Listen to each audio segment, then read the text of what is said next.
রায়গঞ্জ শহরের বিভিন্ন প্রান্তে রবিবার দিনভর রথ উৎসবে মেতেছিলেন সাধারণ মানুষজন। প্রচুর রথ এদিন রায়গঞ্জ শহরের রাজপথ পরিক্রমা করে।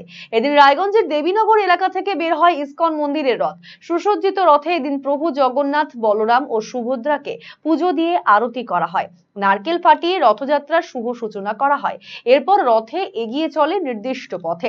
অনুষ্ঠানে উপস্থিত ছিলেন জেলা বিচারক পার্থপ্রতিম চক্রবর্তী, পৌর প্রশাসক সন্দীপ বিশ্বাস, উপপৌর প্রশাসক অরিন্দম সরকার, ওয়ার্ড কোঅর্ডিনেটর প্রসেনজিৎ সরকার সহ অন্যান্যরা। রথের দড়ি টানতে এদিন উপস্থিত ছিলেন বহু ভক্ত। রাস্তার দুধারে কাতারে কাতারে ভক্ত প্রভু জগন্নাথ দেবের রথযাত্রা দর্শন করেন।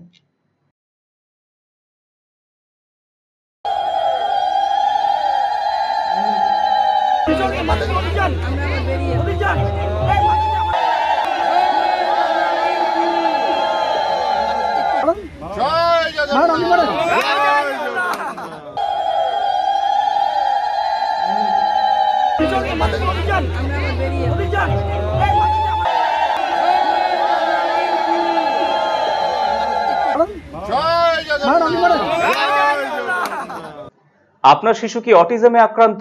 বয়স উপযোগী কথা বলছে না, ঘাড় শক্ত হতে, বসতে বা হাঁটতে সমস্যা হচ্ছে, অধিক মাত্রায় চঞ্চল এবং মনোযোগের অভাব হচ্ছে, ডাউন সিনড্রোম রয়েছে, বন্ধু বান্ধবের সাথে মেলামেশা করতে সমস্যা হচ্ছে, লেখাপড়ায় অনীহা দেখতে পাচ্ছেন?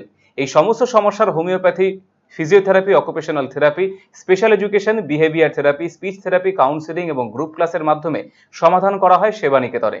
সেবানিকেতনের ঠিকানা উকিলপাড়া রামকৃষ্ণ সরণি, রায়গঞ্জ। Mobile number 7001564854, 9932716619।